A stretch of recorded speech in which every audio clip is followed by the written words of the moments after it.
Bom dia, irmãos, paz seja convosco. Hoje é domingo, dia 12 de dezembro de 2020, e neste dia nós comemoramos o dia da Bíblia. Então, antes de começarmos a nossa lição, eu não poderia deixar de falar um pouco sobre a importância da Palavra de Deus, da Bíblia Sagrada em nossas vidas.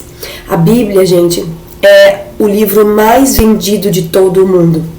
Ou seja, ela é o maior best-seller de todos os tempos. Se nós ouvimos falar de um livro que foi indicado, por exemplo, pelo New York Times por ser um best-seller, nós ficamos curiosos para saber sobre o que ele fala, por que ele fez tanto sucesso, não é verdade? Se nós temos um filme que tem recorde de bilheteria, nós também ficamos interessados para saber quais são os efeitos especiais desse filme.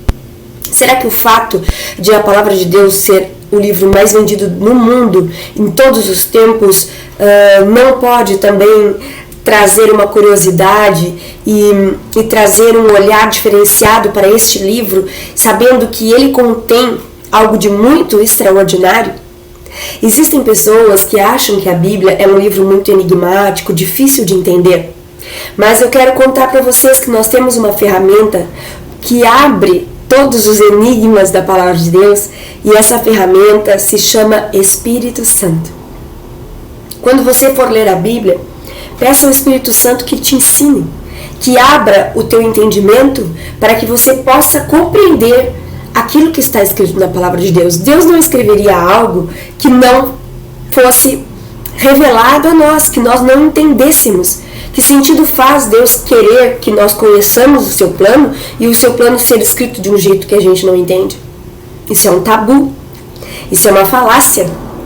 Então nós temos que quebrar este tabu, que refutar esta falácia e ler a Palavra de Deus e perder o medo. Existe também o fato de que às vezes a pessoa não gosta de ler, mas a Palavra de Deus é diferente. Comece a ler e você vai se encantar por ela. Além disso, também existem várias versões da Palavra de Deus hoje em dia. Existem várias versões que talvez uma delas deve se encaixar no seu entendimento, deve facilitar o seu entendimento. Então procure, vá a uma livraria evangélica, e nem precisa ir numa livraria evangélica, hein? Se nós baixamos o aplicativo da Bíblia no celular, ele já oferece ali várias versões. Experimente qual que você entende melhor. Existe até no Google a possibilidade de você colocar um versículo e ele aparecer em todas as versões. Então, não entende quem não quer entender. E eu garanto a você que vale a pena se debruçar sobre a Palavra de Deus e ouvir a voz dele através destas palavras que foram inspiradas e que foram trazidas até as nossas mãos. Isso é um privilégio. Bom, eu não vou me estender muito falando disso, mas eu só quero te incentivar a ler a Bíblia e procurar entendê-la.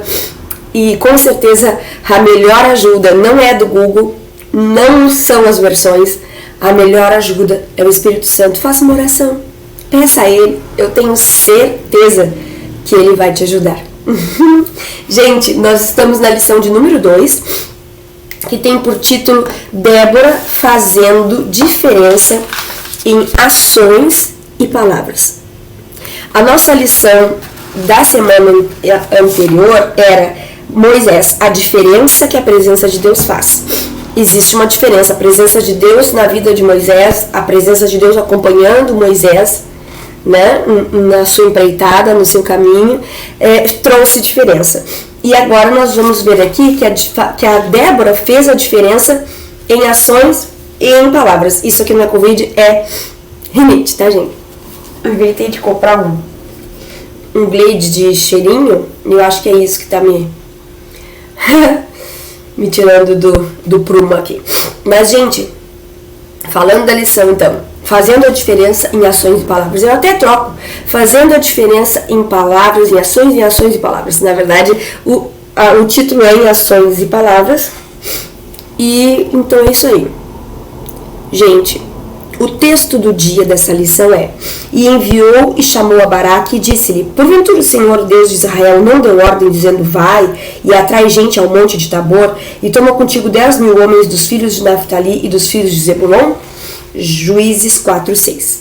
Lendo esse versículo, talvez muita gente não entendeu nada, mas ela está dizendo assim: porventura, será que Deus não deu ordem? Será que Deus não deu ordem, não te mandou ir e atrair gente ao monte de Tabor? Atrair quem? Atrair o exército inimigo ao monte de Tabor? Será que Deus já não tinha dado essa ordem? Eu disse, sim, Deus já tinha dado essa ordem, mas ela chamou Baraque, Débora chamou Baraque e disse, vem cá, será que Deus não disse isso? Né? É como às vezes a gente dá alguma ordem ou faz algum pedido e diz, será que eu estou falando grego? Então, será que Deus não deu ordem? Ele disse, vai e atrai gente ao monte Tabor e toma contigo 10.000 homens dos filhos de Naftali e dos filhos de Zebulon. Naftali e Zebulon era o nome de 2 tribos de Israel, então ela está dizendo que Baraque deveria reunir um exército de 2 tribos, Zebulon e Naftali, computando, então, contabilizando 10.000 homens para guerrear contra o exército inimigo. Então Deus tinha dado ordem sim, vai, atrai, toma. E quando ele fala para atrair naquele determinado lugar, tem uma razão. Depois nós vamos ver essa razão. Então é isso, Débora como que intimando a Baraque, tá? E a nossa revista também traz uma síntese que diz o seguinte, que a liberdade de Israel sempre veio, muitas vezes veio por meio de oração, passos de fé, apoio mútuo e coragem. Oração, passos de fé, apoio mútuo e coragem. Então, oração, ligação direta com Deus, conversar com Deus, ouvir a sua voz, falar com Ele, colocar diante dEle, né? Reconhecer quem Ele é, orar, falar com Deus. Passos de fé, porque eu falo com Deus, mas eu também tenho que ter atitudes de quem tem uma vida com Deus, né? Então eu tenho que ter passos de fé, tenho que ter coragem. E apoio mútuo, porque se eu tenho uma vida com Deus, se Deus me consola, se Deus me ajuda, se Deus é meu refúgio, eu tenho condições de apoiar o meu próximo, de apoiar o meu irmão, de encorajar o meu irmão. Muito bem. O texto bíblico de hoje está na página 12 e ele é Juízes 4, de 4 a 9. E Débora, mulher profetisa, mulher de Lapidote, julgava Israel naquele tempo. Então, Débora, ela era profetisa e ela era casada, o marido dela era Lapidote, e Lapidote quer dizer lâmpada, e Débora quer dizer abelha. E alguns estudiosos dizem que Débora fabricava pavios para as lâmpadas do tabernáculo. E que engraçado, ela era casada com um homem que o nome dele significava lâmpada. Então ela julgava naquele tempo, ela resolvia conflitos do povo naquele tempo. Versículo 5 diz, e habitava debaixo das palmeiras de Débora, entre Ramá e Betel, nas montanhas de Efraim, e os filhos de Israel subiam a ela a juízo.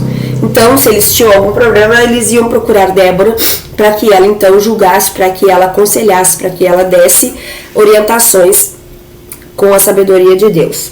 Versículo 6, e enviou e chamou a Baraque, filho de Abinoam, de Quedes, de Naftali, e disse-lhe, porventura o Senhor Deus de Israel não deu ordem, dizendo, vai e atrai gente ao monte de Tabor e toma contigo 10.000 homens dos filhos de Naftali e dos filhos de Zebulon?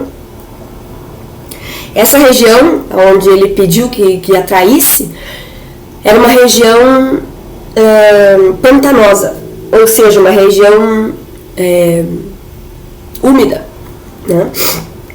7. E atrairei a ti para o ribeiro de Quizon a Cícera, capitão do exército de Jabim, com os seus carros e com a sua multidão, e o darei na tua mão. Então, quem eram essas pessoas, né? Cícera, capitão do exército de Jabim. Quem era Jabim? Era o rei de Canaã. Os cananeus que estavam oprimindo ao povo de Israel há 20 anos. Né?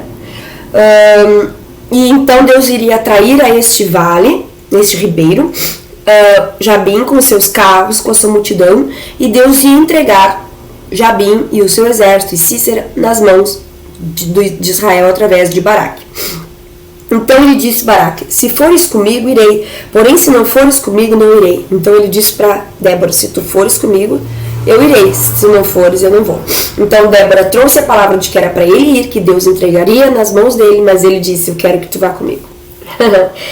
E ela disse no versículo 9, disse ela, certamente irei contigo, porém não será tua a honra pelo caminho que levas, pois a mão de uma mulher o Senhor venderá a Cícera. E Débora se levantou e partiu com Baraque para Quedes. Olha, ela ainda disse, não vai ser a tua honra, não vai ser tua a honra de matar o inimigo, não vai ser pela tua mão, vai ser pela mão de uma mulher. E aí a gente lendo pensa que foi Débora, mas não foi. Quem fez a lição que eu disse que era para ler capítulo 4 e 5 já sabe que foi Jael. Então, o que aconteceu?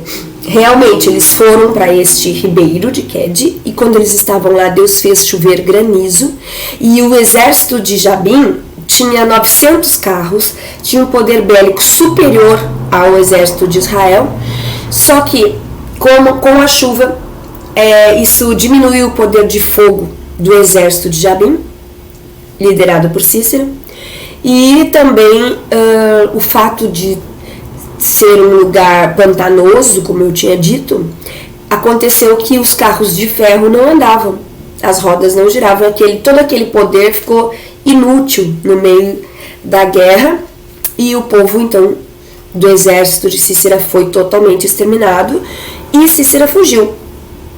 E quando ele estava fugindo, ele chegou a uma tenda, e então ele foi recebido nessa tenda. Eu esqueci o nome do esposo de Jael, me perdoe. Jael era uma mulher.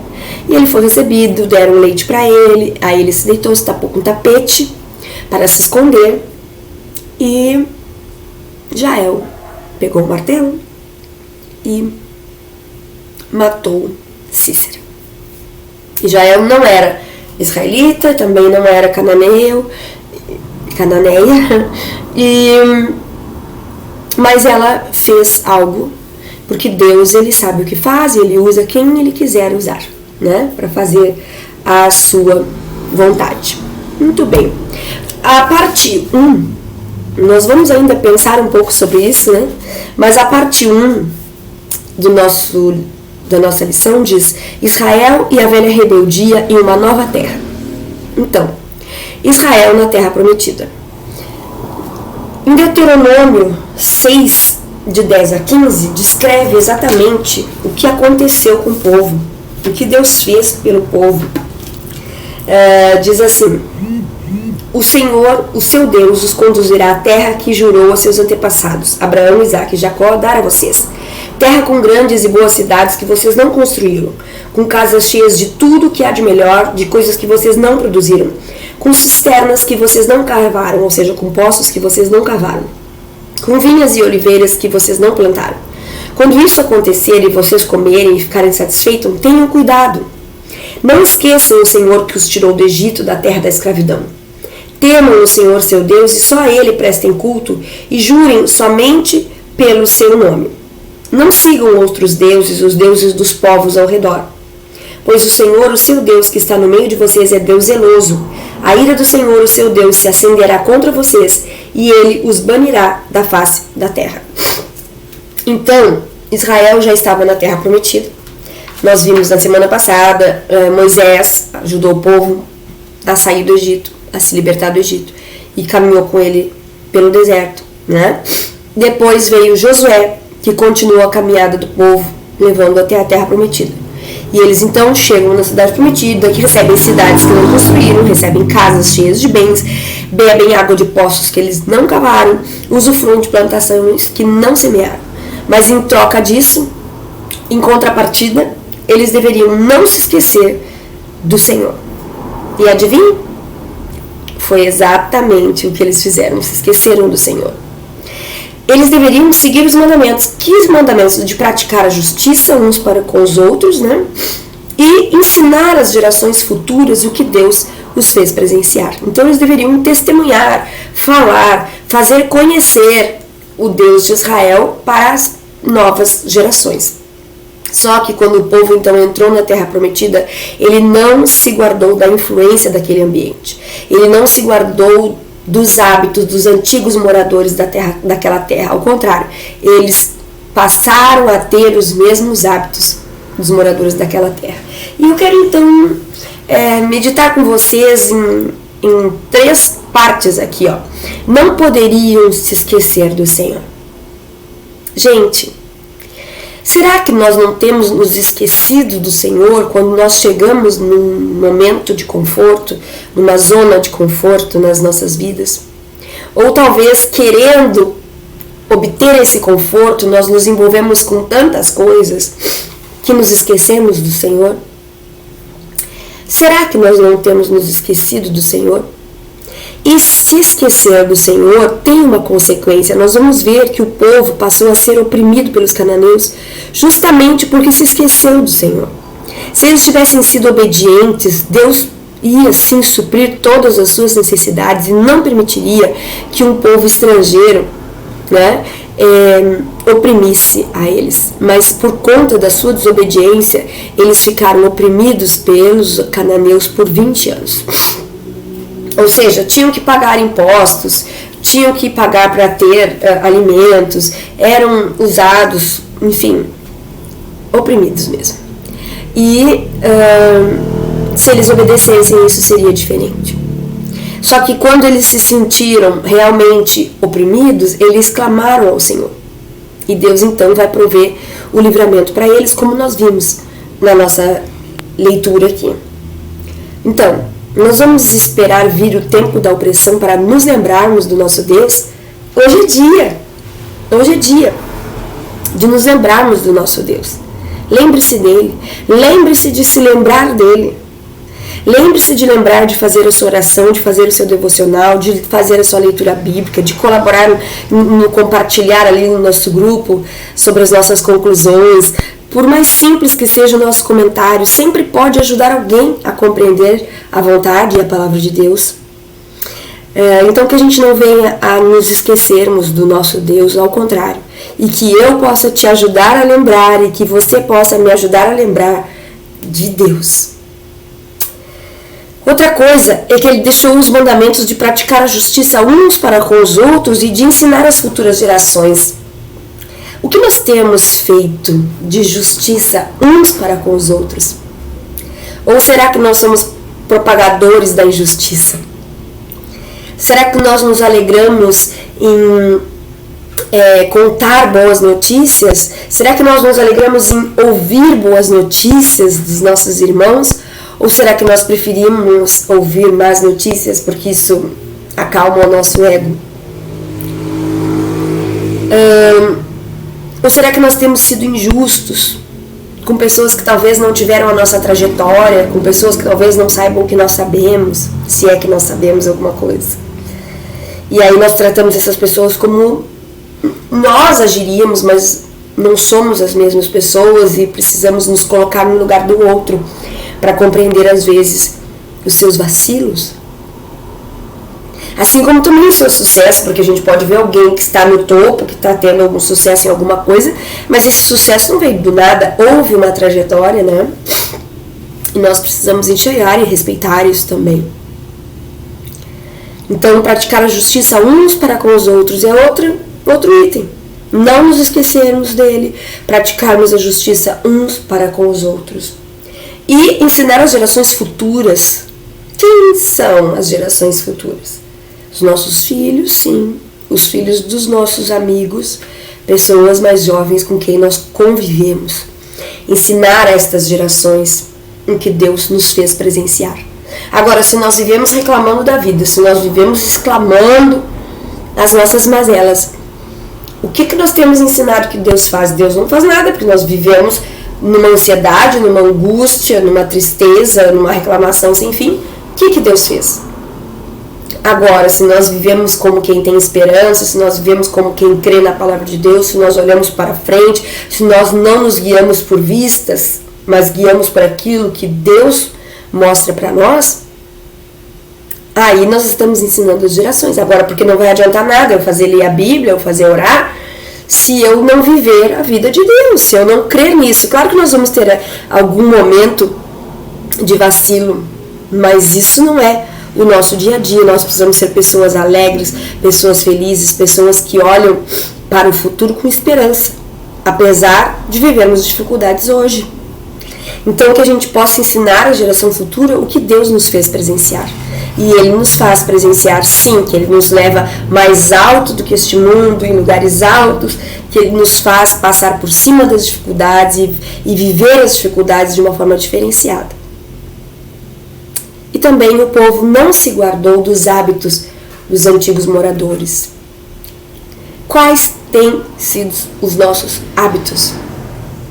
Os nossos hábitos são concernentes ao reino de Deus ou os nossos hábitos são concernentes ao reino das trevas? Quais são os nossos hábitos? Isso, meditações do item 1. 1.1. Agora, item 1.2. Os juízes de Israel. Então, os juízes de Israel eram líderes do povo.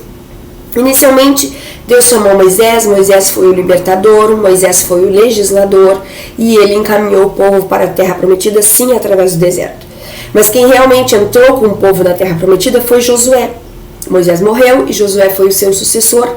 E Josué foi como que um general, porque para entrar na terra prometida ele precisou guerrear, ele precisou usar estratégias para conquistar estas terras. E assim o fez, né? E depois da morte de Josué, o povo precisava ainda de orientação, claro. E Deus então levanta juízes que resolviam questões litigiosas. O que são questões litigiosas? São questões de desavenças. Porque onde existem mais de uma pessoa, há discórdia. E quem tem razão? Aí precisa de uma terceira pessoa que aconselhe, né? Que converse, que chegue a uma conclusão. Esses juízes, eles acumulavam funções. Assim como eles tinham funções jurídicas de resolver estas questões, eles também tinham funções religiosas, funções políticas e funções militares. Como assim funções políticas? Ora, ele tinha que mediar situações, e isso é política, né? Eles tinham que ver o que era melhor para a comunidade, não para um indivíduo, né? Tudo isso faz parte da política. E questões militares também, porque muitas vezes eles eram usados para libertar Israel dos inimigos, certo? Então, eles julgavam questões que traziam para eles e também eram responsáveis por livrar Israel dos inimigos, né? Samuel também foi juiz, foi um dos últimos juízes, porque depois o povo pediu a Deus que tivesse um rei, porque todos os outros povos tinham um rei, então eles queriam ter um rei.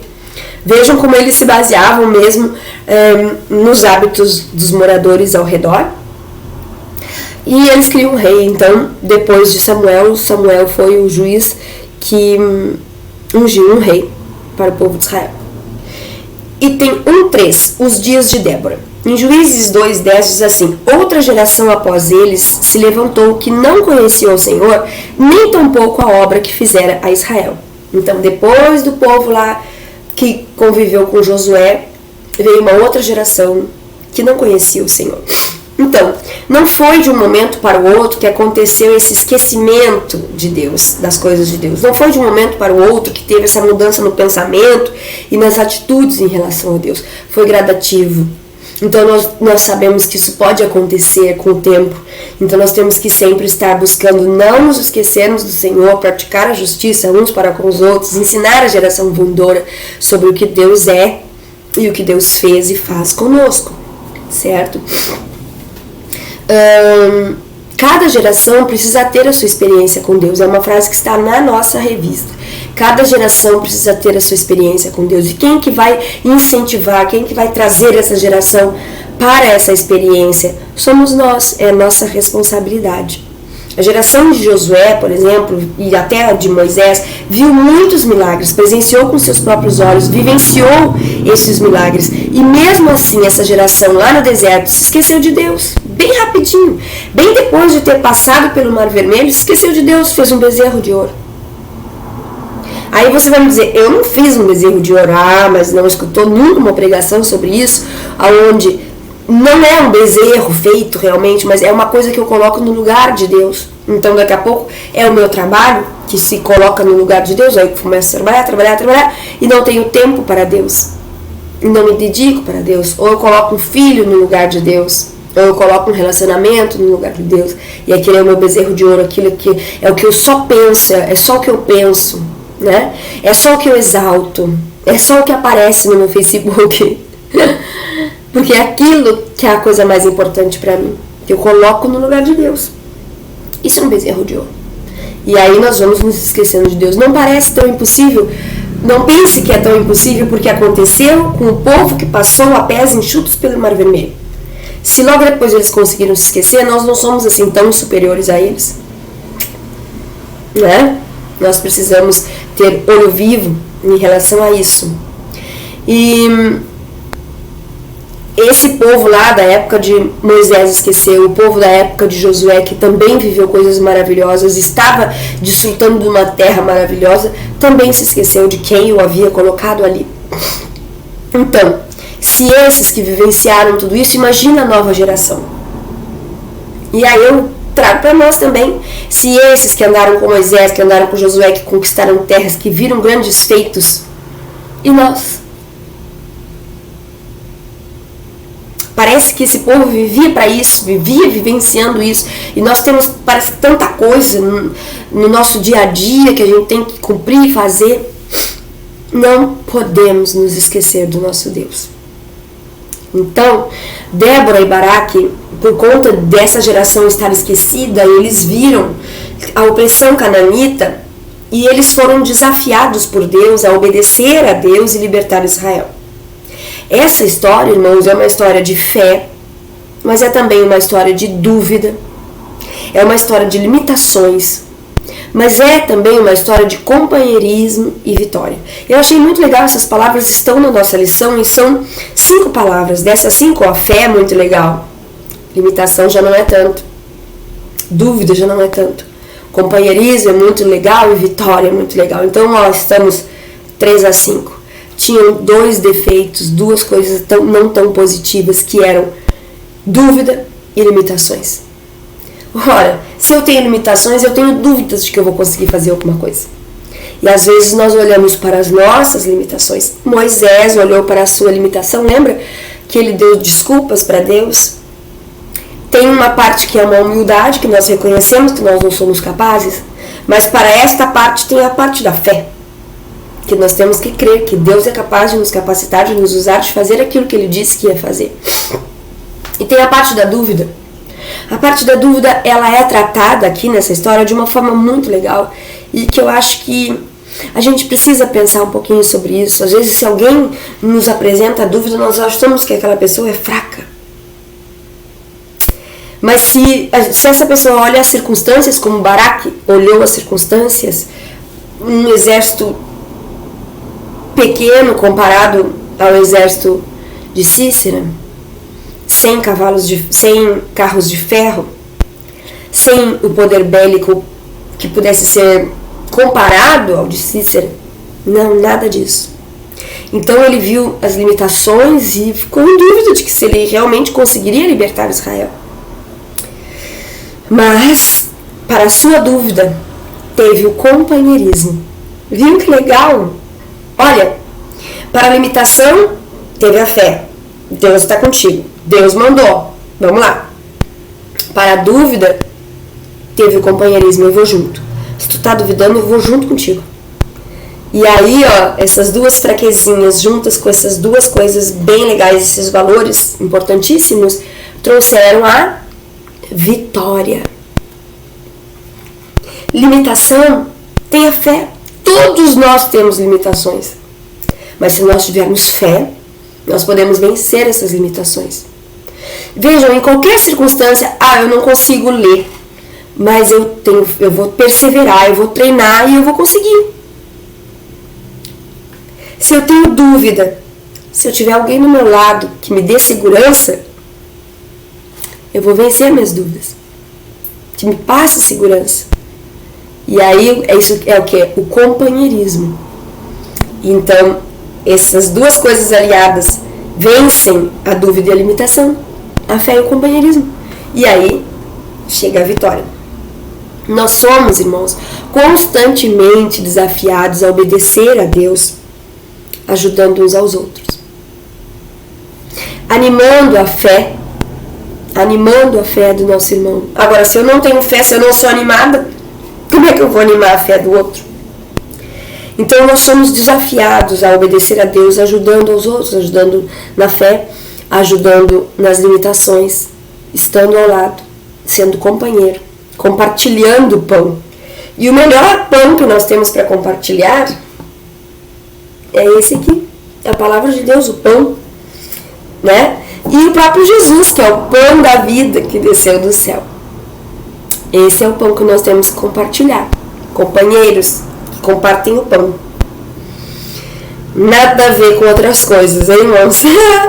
Gente, desafiados a obedecer a Deus, ajudando uns aos outros. Eu te desafio a me ajudar. Como?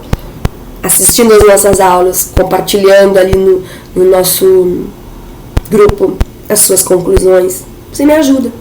E não só a mim, ajuda outras pessoas, porque eu posso falar de um jeito que alguém não entenda e tu podes falar de uma maneira que abra o entendimento da pessoa. Já pensou nisso? Deus te usa, meu irmão. Deus te usa, eu tenho certeza. Então vamos lá, ajudar uns aos outros. Item 2, uma mulher com dons e valores. 2.1, Débora, a profetisa. O que nós vamos falar de uma mulher com dons e valores? Eu posso ter dom, eu sei fazer isso, sei fazer aquilo, mas eu também tenho valores. E não tem nada de errado em ter dons, né, meus irmãos? Principalmente porque Deus nos dá. Mas nós não podemos perder os nossos valores, né? Ela era uma mulher mediadora. A mulher tem que ser mediadora. Ela tem que saber amenizar a situação. Ela tem que saber fazer com que as pessoas tenham consenso. E não que haja desavença, mas que haja consenso. Um líder que faz desavença é aquele que faz diferença entre as pessoas, é aquele que humilha as pessoas, é aquele que fala o que não deve. Ela não, ela era mediadora e conselheira. Ela então foi chamada a liderar. E por isso ela era capaz de planejar, orientar e delegar. Nós precisamos planejar, nós precisamos olhar à frente. O que tem para eu fazer? Eu tenho que olhar à frente. Hoje está muito na moda os planners, né? Onde nós colocamos, elencamos as nossas tarefas para nos organizarmos. E nós precisamos sim elencar tarefas, olhar à frente e ver o que nós podemos fazer. Isso é planejar. E nós temos que orientar as pessoas para também planejarem, para também se organizarem. E delegar, o que significa delegar? Conferir a alguém poder. Conferir a alguém representatividade. Você vai por mim, você vai fazer isso aqui para mim. E com isso a pessoa vai aprender. Com isso nós vamos ensinando às gerações vindouras o que Deus faz, que é nos usar, nos capacitar, né? É enviar alguém a fazer uma atividade, né? Então um líder sábio, ele escolhe bons ajudantes. E Débora era uma líder sábia. Ela foi escolhida por Deus. E veja que Deus, ele escolhe segundo os seus padrões, não segundo os nossos padrões. Essa história aconteceu por cerca de 600 a 500 anos antes de Cristo. Vocês acham que a mulher nessa época tinha algum valor? Mas Deus colocou uma mulher como juíza e profetisa diante do seu povo e ela foi brilhante.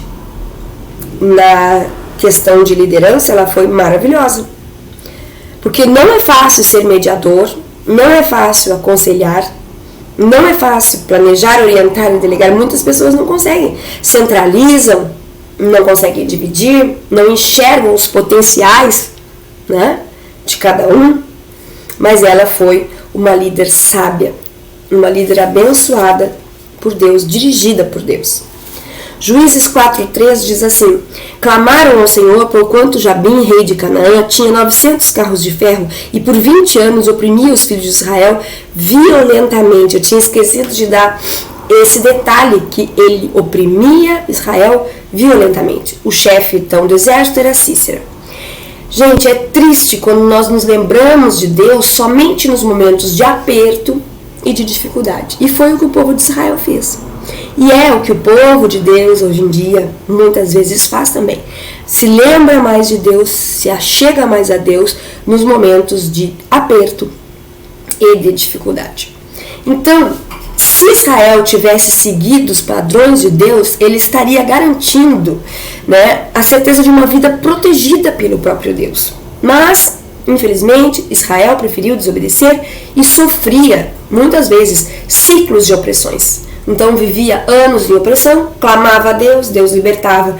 Aí parecia que a coisa ia engrenar de novo, começava a desobedecer a Deus, esquecer de Deus, vivia anos de opressão, clamava a Deus e Deus libertava. Lá no Egito eles também clamaram ao Senhor, e por isso Deus levantou Moisés. Aqui eles clamaram de novo, e aí Deus vai prover a libertação para eles. Item 2:2 diz: Débora julgava Israel. Aqui a nossa lição tem a seguinte frase: é importante ter no meio do povo pessoas com sabedoria para exercer atividades como essa. Como essa qual? Como a de Débora, que, como eu disse a vocês, ela orientava, ela era mediadora, ela aconselhava, né? Então, no coletivo, quando tem mais de duas pessoas já é suficiente. Mas quando tem mais, há desavenças. Então é preciso ter pessoas com autoridade. E a autoridade não é autoritarismo. Pessoas que tenham, que sejam consideradas, que tenham uma vida, que a pessoa vai falar e aí vai ser ouvida. Não adianta eu dizer assim, como é que os outros têm que educar os seus filhos se eu não educo os meus. Não adianta eu querer aconselhar casais se eu não tenho um relacionamento correto. Então, não adianta eu querer trazer sabedoria se eu não leio, se eu não estudo. Não. Então, a pessoa que vai trabalhar com isso, ela precisa buscar a autoridade, mas de que maneira? Através do seu exemplo de vida, através das suas ações. Não mandando nos outros, não se interferindo na vida dos outros. Não. Mas porque pela sua trajetória, não dá para ter autoridade porque eu quero ter autoridade. Não. Por exemplo, quem cozinha bem é porque cozinha todos os dias, aprimorou os seus métodos e então é uma autoridade em cozinhar. Agora, eu não faço nada e quero ser uma autoridade em cozinhar, não vou ser. Naturalmente, nós seremos autoridade naquilo que nós desenvolvemos no nosso caminhar. Naturalmente. Sabedoria também vem de Deus, então eu tenho que ter uma relação com Deus e ler a sua palavra e buscar entendimento, conhecimento, temor de Deus, né? Trazer ordem para desentendimentos. Trazer ordem para desentendimentos, é preciso trazer ordem para desentendimentos, porque começa um desentendimento, aí eu falo para esse, aquele fala para aquele, aí vem uma outra conversa, que fica tudo distorcido e vira uma salada. Então é preciso ter uma pessoa que seja capaz de trazer ordem para os desentendimentos, para que eles não se tornem uma desestrutura na paz social. Então, se muitas igrejas tivessem pessoas que fossem capazes de trazer ordem nos desentendimentos, não teriam tantas divisões, não teriam tantos problemas, né? Mas puxando cada um para um lado, daí fica difícil para existir a paz social. Às vezes existe de fachada, mas na realidade é uns contra os outros, infelizmente. Então nos faz falta mulheres e homens como Débora, capazes de mediar, aconselhar, né? E para isso então é preciso buscar essa autoridade, essa sabedoria, esse conhecimento e ter temor de Deus. Quando uma pessoa fala com sabedoria, as pessoas escutam. Quando uma pessoa fala com autoridade, as pessoas escutam, não precisa ela impor. E isso está no exemplo que está na nossa página 14, um versículo que fala sobre Salomão, né? Aqui diz assim: a importância de se ter pessoas sábias tratando de dirimir conflitos é tão grande que a Bíblia diz: todo Israel ouviu a sentença que dera o rei e temeu ao rei, porque viram que havia nele a sabedoria de Deus para fazer justiça. 1 Reis 3:28. Onde há Deus, onde há a mão de Deus, não tem confusão. A lição também nos faz lembrar que na época de Coríntios, lá em Corinto, né, irmãos moviam ações uns contra os outros, que Paulo teve que exortar. A falta de pessoas com discernimento e sabedoria custa caro para a igreja. Então, às vezes, nós nos preocupamos em buscar tantas coisas. Vamos buscar discernimento, sabedoria, né? Eu, às vezes, cito para vocês que tinha um irmão que, quando a gente contava para ele algum problema, algum erro de alguém, ele perguntava: e onde é que está a sabedoria? Se a gente tem o entendimento de que aquela pessoa errou, eu ainda quero tirar satisfação com aquela pessoa, Onde é que está a sabedoria? Se sou eu que sei o que é certo, por que eu vou confrontar aquela pessoa e fazer confusão com ela se a sabedoria está aqui? Aonde está a sabedoria? Se está em mim, eu tenho que ter paciência. Se está em mim, eu tenho que saber contornar a situação e não botar fogo no circo, né? Então, a gente sempre tem que buscar essa sabedoria, irmãos, em tudo na nossa vida. Pense assim, se alguém te provoca, qual é o objetivo da provocação?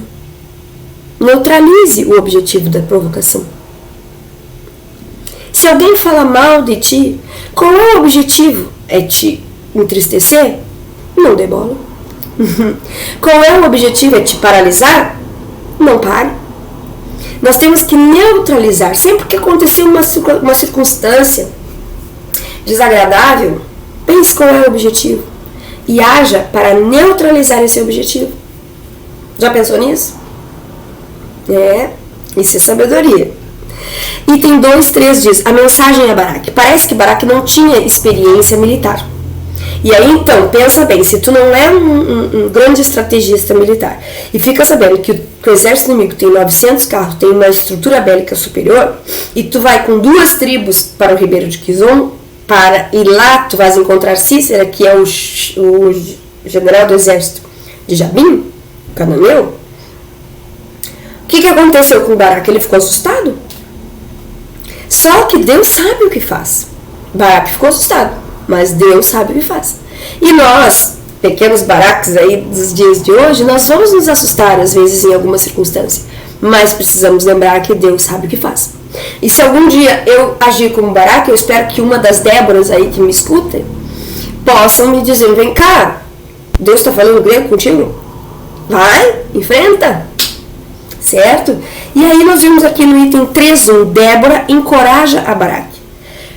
Então, diante da dúvida de Baraque, ele ficou em dúvida, ele se assustou, ele não se achou capaz. Diante da dúvida, que era uma coisa pertinente, não é uma coisa absurda ele ficar em dúvida de enfrentar 900 carros. Não é. Só que Débora tinha mais experiência com Deus, Débora tinha mais fé e ela encorajou a fraqueza de Baraque. Se alguém tem dúvida, ela se prontificou a acompanhá-lo na batalha. Já pensou que nós precisamos encarar as pessoas que têm dúvidas sobre a fé, as pessoas que têm dúvidas sobre servir a Deus, as pessoas que têm dúvidas sobre dar um passo de fé? Quem sabe se nós nos lembrássemos de acompanhar essas pessoas nas suas batalhas? Sermos pessoas capazes de acompanhar os outros nas suas dúvidas, nas suas batalhas, para diminuir as suas dúvidas, como eu disse no início, né? E é uma coisa importante que nós precisamos respeitar o sentimento das pessoas, a trajetória das pessoas. Sabe quando uma criança acorda de noite com medo? A gente diz assim, isso não é nada. Com isso nós formamos crianças inseguras, porque para elas aquilo é tudo. Aquilo é muito grave, aquilo é muito sério. Então, na verdade, nós precisamos sim fazê-las superar o medo, mas olha, eu sei que tu está com medo, eu sei que é difícil, mas acredita na mãe, Deus está te cuidando, Deus não vai deixar que nada de mal te aconteça, eu sei que isso foi amedrontador, mas tenha fé, pensa em Deus, faz uma oração, não diminua a criança porque ela teve o medo, entenda que o medo realmente existe. Então, assim também na vida espiritual, né?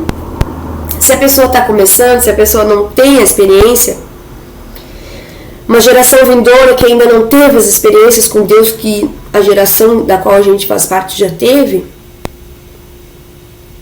que a gente possa encorajar, que a gente possa entender os medos, que a gente possa entender os vacilos. Porque afinal de contas, até a geração mais antiga também tem medo, ou não? Também vacila, né? Então, diante da dúvida, vamos nos prontificar a acompanhar. Diante do medo, vamos nos prontificar a trazer segurança, né? Então, Débora diz para Baraque que Deus daria vitória, mas o homem seria morto pela mão de uma mulher. Talvez Baraque ficou pensando que era por Débora, mas não foi. Então, diante da palavra de Débora, Baraque obedeceu. Débora pagou o preço pela sua palavra profética. Ela disse que Deus daria, então tu vai comigo, eu vou. Ela se comprometeu, ela creu e foi junto. E nós precisamos nos comprometer com a nossa palavra profética. Se nós dissemos que Deus é justo, mesmo quando as coisas não parecerem justas para nós temos que continuar afirmando, sim, Deus é justo. Dizer que nós precisamos confiar em Deus, e aí quando acontece algo que contraria a nossa vontade, nós choramos, nós nos desesperamos, nós praguejamos. Não. A nossa palavra tem que condizer com as nossas ações. Então, Débora, ela pagou o preço da sua palavra. Ela disse que haveria vitória na batalha, tanto é que haveria vitória que ela foi junto. Ela foi crendo na vitória. Então, nós temos que nos prontificar para que Deus nos use, que nós possamos ser usados por Deus, trazendo as palavras dele e ajudando pessoas a crer nessas palavras. Que nós possamos ser usados por Deus, trazendo a palavra dele e ajudando pessoas a cumprir a vontade dele também em suas vidas. Mas eu preciso cumprir na minha, para poder ajudar o outro. Que possamos motivar as pessoas não só com as nossas palavras, mas também com as nossas ações, principalmente com as nossas ações. O item 3.2 diz assim: Deus dá vitória a Israel. Deus faz chover granizo, como eu tinha contado para vocês, e reduz o poder de fogo dos cananeus. E o fato de eles estarem num terreno lamacento fez com que os carros de ferro fossem inúteis. Então, o que parece poderosíssimo, Deus, num estalar de 2 dedinhos, extermina, acaba com o poder. Se Deus quiser, ele é Deus, né? E o item 3 diz o preço de se crer ou não no que Deus disse. Baraque, ele teve dificuldade para acreditar. Mas a vitória veio por meio de Baraque e por meio de Jael. Mesmo que Baraque tivesse essa dúvida, tivesse essa dificuldade, Deus usou ele. E usou Débora para empurrar ele adiante. E Deus honrou, através da liderança de Baraque, o exército de Israel venceu o exército cananeu. E Jael, uma mulher quase que anônima, também foi usada e cumpriu a vontade de Deus, e cumpriu o que Deus tinha dito, sem nem ela saber. Deus usa, sabe? Deus é poderoso, ele domina sobre tudo, nós temos que crer. O grande inimigo, irmãos, tombou, não foi no campo de batalha, mas foi numa tenda particular. Então, às vezes, o grande inimigo, ele não está lá no mundo, sim, tá também, né? A gente sabe que tá. Mas, às vezes, é preciso que esse inimigo seja vencido na nossa tenda, que às vezes somos nós mesmos. Às vezes é o nosso comodismo, às vezes é a nossa carnalidade, no sentido de só fazer a nossa vontade, que seja talvez dormir, ver televisão, acompanhar as redes sociais, ou só ver tudo que é jornal, não sei. Então nós precisamos tombar o inimigo na nossa tenda particular. O que vocês acham? Conclusão. A ação de Débora, ser usada em palavras, é tão importante quanto ser usada em ações. Débora, ela entendeu que a sua presença seria um fator de incentivo ao homem que Deus havia escolhido para libertar Israel. Não basta só falarmos a palavra, é preciso dar mostras que confiamos nele para agir em seu nome com outras pessoas.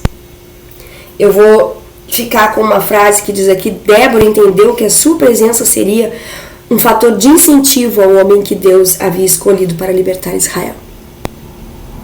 A quem a nossa presença pode incentivar? A quem? Vamos pensar em pessoas comuns. Alguém se sente bem ao nosso lado? Que pede a nossa companhia para alguma coisa? Ou você é uma pessoa incomodativa? Nós precisamos ser um tipo de pessoa que os outros digam: vem comigo, porque aí eu vou conseguir. Vem comigo, porque aí eu vou acreditar. Ou não vem comigo porque, meu Deus, tu me deixa atordoado. Que nós sejamos como Débora, pessoas confiáveis e que trazem a segurança de que Deus é fiel em qualquer circunstância, em qualquer batalha, favorável ou desfavorável. Eu creio em Deus. Eu sei que Deus vai fazer o melhor, ainda que contraria minha vontade às vezes. Mas Ele faz sim, Ele é poderoso para operar os maiores milagres, as maiores manifestações, se Ele quiser. E agora falando de pessoas que conhecem a Deus, né, entre nós,